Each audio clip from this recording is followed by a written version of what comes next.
Hey everybody, today I want to share a couple questions that I got and I'll answer them here in the video. I figured it'd be better to do it in the video than just answer them individually. That way more people can hear them and it'll cover it. All right, first of all, the first question that I received is, why do I believe that a financial collapse is so imminent? Why do I believe that it's going to be a collapse and not just a downturn or a recession kind of situation?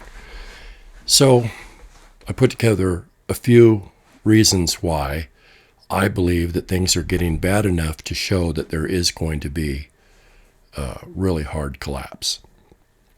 Now, I do believe that a collapse that will be greater than the Great Depression will take place probably in the next 4 or 5 years. Maybe sooner than that. Could be 2 to 4 years, I suppose. But right now, things are getting bad so fast that it's very possible the time frame that I'm assuming of 4 to 5 years could be much sooner than that. So here we go. Anyway, first of all, we're $22 trillion in debt. Say that again, $22 trillion in debt. That is an impossibility for our country to pay back. Okay? We don't have $22 trillion to pay back to anyone. First of all, it's a fiat currency. It's worthless.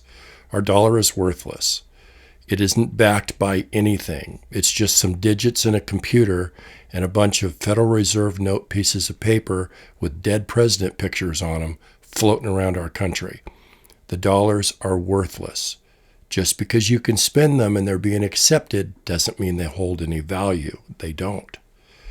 So $22 trillion that we have in debt that we cannot pay back. That right there is major. Very. Next, 37 million credit card holders are more than 90 days delinquent on their payments. 37 million, more than 90 days delinquent on their payments. Now, there is over 400 million credit card holders in the country. There's more than 400 million credit cards in use in the country. That's 1.5 credit cards for every man, woman, and child in the country. Now, we know the little kids don't have credit cards, so obviously that means adults generally have more than one. And they're using them like crazy because they're broke and they don't have any cash. They don't have anything to use other than their credit cards. There's $166 billion in student loans that are over 90 days delinquent. Okay? That's a lot of money. $166 billion. Now, some of these loans are in deferment. That means they're not accumulating interest on their payments, but the money isn't being paid back. It's just sitting. It's in deferment. They can't pay it right now, so it's in deferment.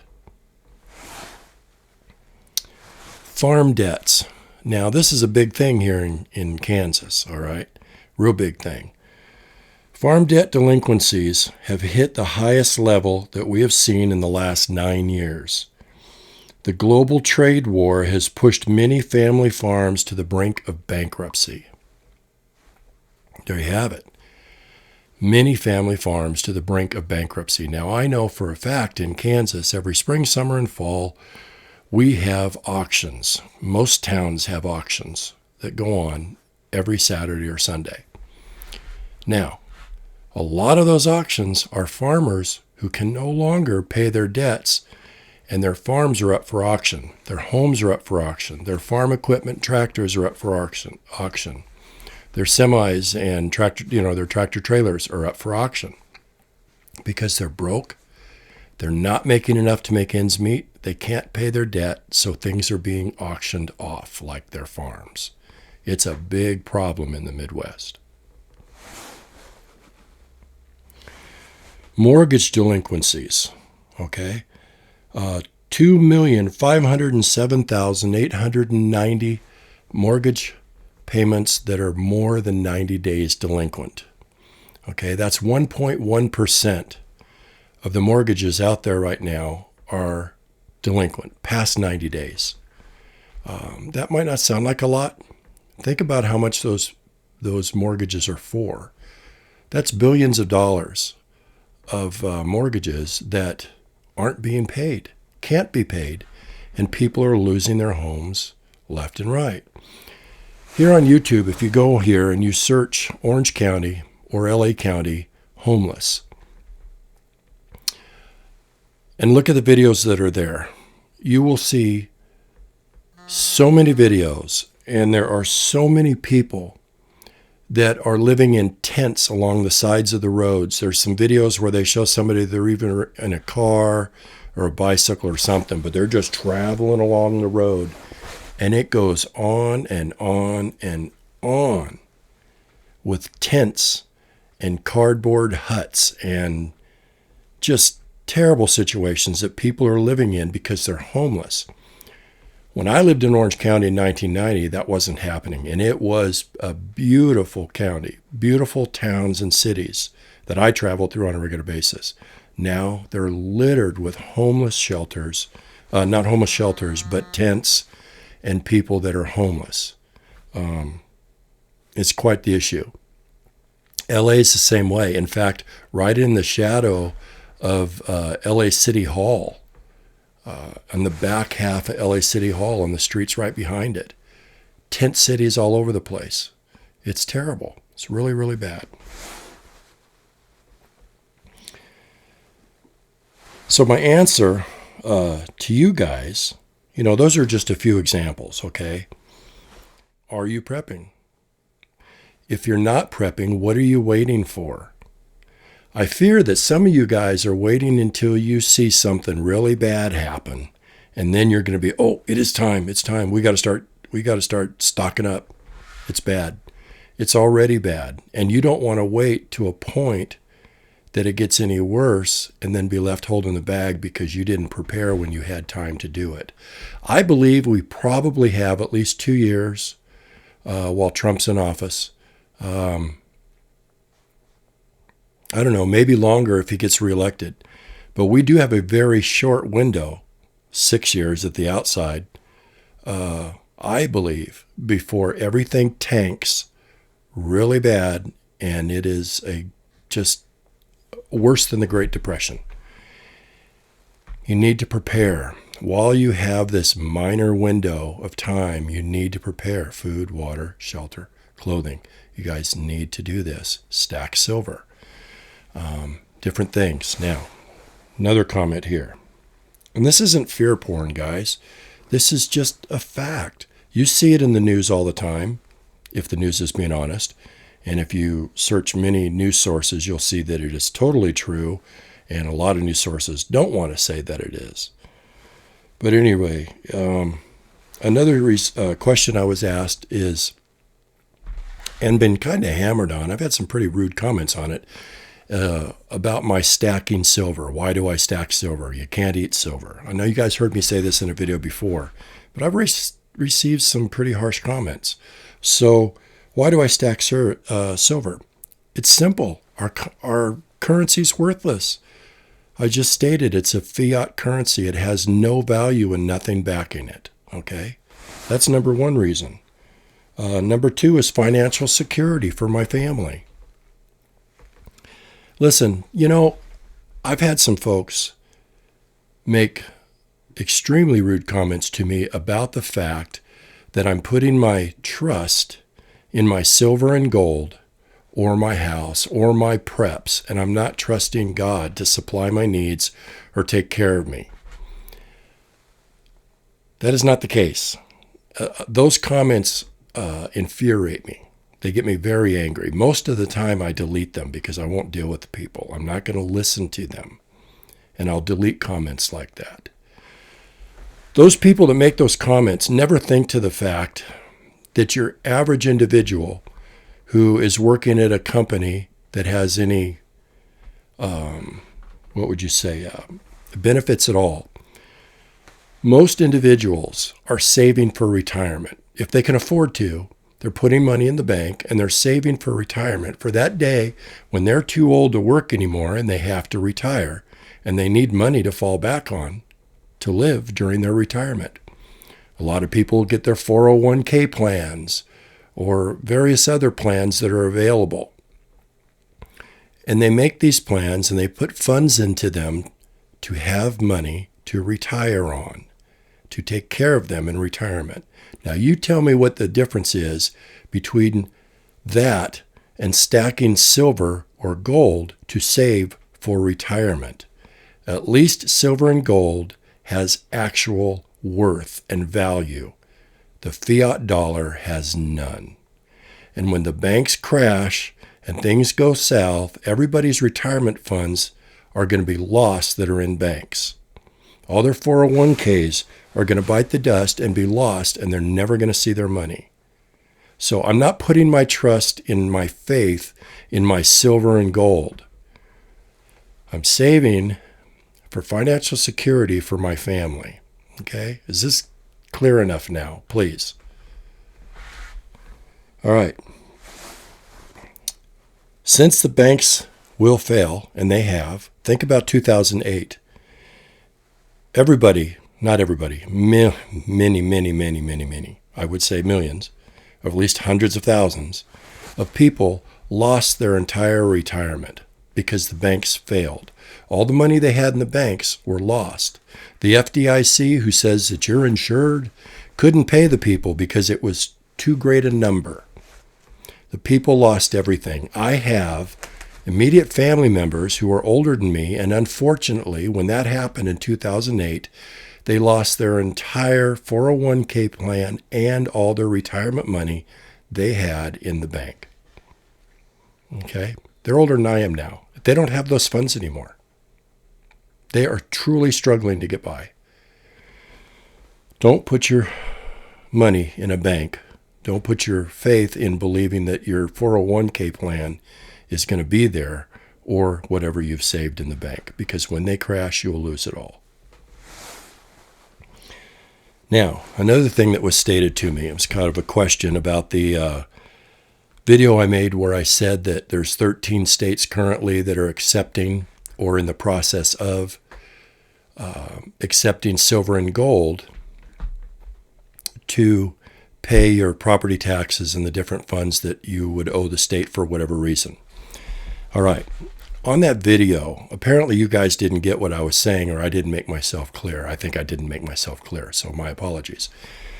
What I was trying to say, these depositories that they're setting up in these states to accept your silver and gold for payment when the dollar crashes completely and there's a financial collapse, the states will have no money because the states run on the same fake dollars that we put in our wallets every day. They will have no money. So the states want your silver and gold so they have something to back their states up with, so the state doesn't go broke. Now, the bad thing about that is, first, you turn in your silver and gold, they give you a credit card with a value of the same fiat dollar that you just lost because the economy collapsed. What good is this card going to do you? And what value is it based on? Number two, on this situation with the depositories, if you've stacked silver or gold and you have that in order to pay your property taxes or whatever state's taxes you may have, state income tax or whatever that maybe you have that you owe to. If you have the silver, you can pay those debts to the state when they accept silver and gold for payment. However, the states want to con you out of your money. Their whole push is bring us your silver and gold and we will give you a credit card in exchange that you can spend. Don't do that. If you have the silver, enough silver stacked or gold, to make your payment for your state taxes that you may owe or property tax, whatever, then just use enough of it when they're not accepting dollars anymore to make those payments. But don't give them all your silver and gold. That would be so foolish. Don't do that. Keep your silver and gold. Only use what you absolutely have to out of it to pay your property taxes so you don't lose your home. It's an opinion. It's something I believe you should do. You're going to have to do what you have to do. But don't be foolish and just say, oh, here's all my silver and gold. Give me a credit card. I can't eat this silver and gold, and it's kind of a hassle. Give me a credit card. Don't do that. Please don't do that. Okay. Another thing, silver or gold. Don't purchase silver and gold from a broker. When I'm saying this, what I'm getting at is when you go to these brokers, you're online or you phone in and call in and order, however much silver and gold you want to purchase, they're going to give you basically a certificate saying that you own X and X amount of silver and gold in ounces, okay? They're going to say how much you've purchased and what is in deposit somewhere being held for you of silver and gold. Don't do that, because when the economy crashes, that silver and gold will not come to you. You don't have it physically. You have a piece of paper saying they owe you that silver and gold. Well, guess what? They owe you the money that you're going to have in the bank, too, when the banks fail, that you're never going to see. So don't purchase silver and gold, I'm giving you my opinion, from a broker. Purchase actual silver, physical silver and gold that you can hold in your hand and take home and put in your little safe. But don't do it on paper. Paper is worthless. Okay? Listen, technically I can't give you, and I'm not giving you financial advice. I'm basically making these comments as my opinion. And of course the disclaimer, yes, will be in the description area, because I can't legally give you financial advice. I'm not a broker. I'm not a financial wizard or expert. But I have enough sense to know that a piece of paper compared to physical gold or silver in my hand, there's no comparison. I don't want the worthless paper. All right. One last thing on the silver and gold that I think that you guys might not be aware of, that you should be aware of. J.P. Morgan. You probably know the name. Now they're a financial institution, but it used to be an individual. J.P. Morgan, some of the things you might have heard of is like Chase Morgan Bank, or Morgan Chase, however they say it. But at any rate, they own 800 million ounces of silver. J.P. Morgan owns 800 million ounces of silver. And just a few months back, in 2018, 4 months ago, they acquired another 100 million ounces of silver. Okay, so that's 900 million ounces of silver. Do you think they know something that you might not know? Come on, people. Those of you that are talking down people who are stacking silver need a wake-up call. You need a reality check, and you need to use the thing on your shoulders for more than a hat rack. Okay? If these major financial institutions are hoarding silver, and probably gold as well, but silver for sure, and they're not the only ones that are doing it, there must be a reason for that. Okay? Precious metals, silver and gold, have always been, since forever, the monetary value, the currency of the time that has any value to it. Okay? Silver and gold has always been used as money. Until of late, till I would say the 20th century, when we started going on to this fiat Federal Reserve note garbage that has no backing to it whatsoever. All right, I don't want to beat a dead horse. I've said enough, but I just think you guys need to really be thinking about this stuff. hopefully that answers a couple of those comments and questions that I've had. There's more reasons to stack silver than what I've given. I just feel that what I've given is all the reason you need. And the same for prepping.